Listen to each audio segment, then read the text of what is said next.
and we're right, and everybody else who's selling the stock is wrong. How is that possible? And these are all, basically smarter people than me, and yet I'm arrogant enough to think, oh, I'm right and they're wrong. What am I missing? So I have to just start that process. And the checklist is designed to keep me humble by having things in the checklist that I know I've missed in the past that have burned me badly, where I wasn't humble and I let hubris get a hold of me. So we just start down the checklist. Who else is in this deal? So what happens? Do you print it out? Oh, yeah. It gets printed out into a book. No. Not when it's done. No. We are right now at... Not then, huh? You just finished deciding that you have a decent sense of what's going on. You finished all this preliminary stuff is going research. It's going into Evernote. So you don't print out the checklist.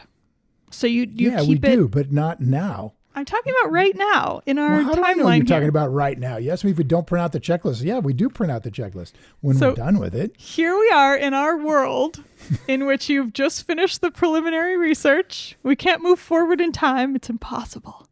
Okay. So what Am I happens? printing it every day as we start to fill it out? No. Okay. It's all going into Evernote. It stays on a document page. Is that what it is in Evernote? So you're a lawyer. You ask these questions they call way them too notes pointedly. in Evernote. I don't know. It's in Evernote. I'm just trying to find out if it's on paper or if it's on a computer. I'm telling you, it's in Evernote. Does that sound like paper? No. That's computer stuff. Evernote. Okay, so it stays in the document. Yes. Jeez. How hard is that? All right. How hard is that? So Evernote is where it stays. I think we have that established. Great. Logistically. And so then as you, do you go through them in order? Yeah, pretty much going down the list.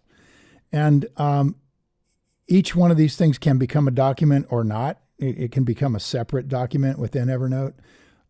Ultimately, there'll be one document that's called the checklist, or the rules story is actually what we call it. So if I want to just see the whole thing, 20 pages, 30 pages, whatever it is, I'll just go to the story document. And if I want it printed, I'll print that. So that'll be the summary of everything that's there that we study. But everything most things get their own document. So for example, if I'm looking at who else is in this, that's radar. First thing on the checklist is who else is in this? Why am I alone here? What other investors are looking at it or buying it? I'm going to dig into why. They often have written it up in an annual letter or a quarterly letter, and we're going to put those letters into this Evernote, and then really just a summary of why I think I can understand this business. How am I connected to it in some way? Do you keep it so each point on the checklist is like a line or two? Do you keep it here's the prompt and then you write below that? Yeah. Or is it more free form? Well, each question, some of the questions are just real quick. And so they're just in the document, in the checklist that we have as we're sort of building it out. We've got one document's a story, and we're answering the questions in the story as we go and summarizing the research into that story. And so sometimes just quickly a summary right there. But if there's something really where we've really been digging, we might, for example, summarize an entire book that is very pertinent to this particular business. Like, for example, when I was looking at railroad businesses, it would be a summary of what do they call it now?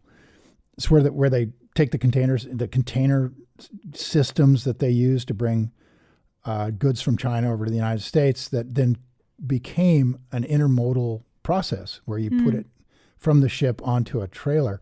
And that was never governmental, ever. There was never a moment where they said, some overarching authority said what kind of trailer to use, right? So it's just was developed. That's how my stuff came from the U.S. to Switzerland. I had a container, and the guys in Boulder loaded up the container and chose the one that would be able to be shipped. And then it sat in Boulder for a long time while I wandered about, and then eventually got put on a ship. Well, it went from Boulder to a ship somewhere, I guess, on the East Coast. It probably went from Boulder to a truck, and from a truck to a train station. Yes. And from a train station to a ship. Correct. And then it landed in the Netherlands, and then it was brought from the Netherlands on a truck to Switzerland. There you go. And it all worked. And the container arrived, and I was like, it's my container from Boulder. It's the same one that all my stuff went into over like 2 years ago. It was crazy. So this is called intermodal freight, and it was genius, and no one person ever figured it out, unlike Square, right, which is a couple of guys. This was just an entire industry working it out over a period of time. So I didn't know that, and to understand a railroad company, you have to know that. You have to understand what that's all about. Don't you love this? Like, what a cool thing that you know that. Yeah. I mean, I even had a container, and I never really thought. I just thought, oh, yeah, of course it works. Because, like, people send stuff, so it has to. And so now every time I see a train go by with all these different containers from different companies, I'm just, like, amazed, you know? It's just like, that's astonishing. It is. It is. It's pretty cool. So that stuff gets written up when it's key like that to understanding a moat about the business, or understanding how the industry works, how competition evolved. We might summarize an entire book into its own document.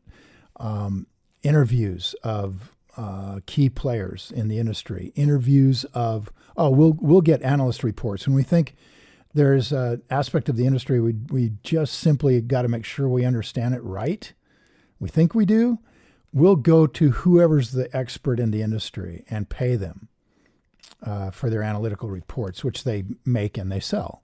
Mm-hmm. And that's right. And then we'll get that. And it's really quite amazing. We have yet to get an analytical report that was shocking to us in any way. Which tells us that we're doing pretty good on our own research. Yeah, that's a very good sign. Which tells you guys you should be able to do that. Like, don't be intimidated that there's these super smart people out there who are going to get it better than you. They're just in the business and have dug it for a while, right? They've just been around it a while and have dug deep into it. Yeah, no, when I found out that these research, I don't know what they call them, like that's essentially like a address book of experts, and professional investors pay a lot of money to have access to these experts. And it's both a great service and kind of a weird service because like it's all stuff that you could learn. But on the other hand, what you're paying all that money for is quick access, is somebody to say like, oh, no, that part's not important. This is the part that's really important that you may have not realized because you haven't been working here for 20 years. You just are looking for that one time. There's this huge thing you didn't get. Yeah. Right about it. By the way, most of the people who buy those reports are obviously professional investors, and almost all of them are. And most of them are running funds that are very diversified. So they just don't have time to look deeply into 200 companies. Especially when they're going to own them for 3 months. But I do know some investors who invest like the way we do, and they use it as that kind of like quick way in to say like what's important, what's not important while I'm learning about this, and have found it. I've heard it's been useful. I don't know if it's necessarily worth the money because it's a lot to lay out. It's a little bit of money. It is a bit of money, and it's almost like I would imagine you as a lawyer would do due diligence on something, and you just are checking the boxes, all of them, to make sure that there's nothing missed. And if you have to pay some money to get a box checked that's important, you do it. Oh yeah, I see what you mean. Yeah. It's like So lawyers do due diligence. We don't call it due diligence. We call it research, right? Analytical research. Yes. So yes, for me, this is a due diligence process, and I love my due diligence checklist because otherwise you forget things. And that's essentially what we're talking about here. But the logistics of it, I think, are very straightforward. You just go down the checklist, one item after another. You basically create a document whenever there's significant data that you need to record that you got in order to remember it. You make a document for that and name it, whatever that particular question is that you're answering. And you just go through it line by line like that. And it takes depending on how difficult the industry is, it can take a couple of weeks for 2 or 3 people doing it. So, we're talking about a lot of hours here. You guys, if you enjoyed this video and you feel it was valuable in teaching you more about how to invest, hit the like button and please share the video with your friends. And if you want more investing content, subscribe to my channel. And don't forget to click the button on the screen. We got a free gift for you. Thanks again for watching.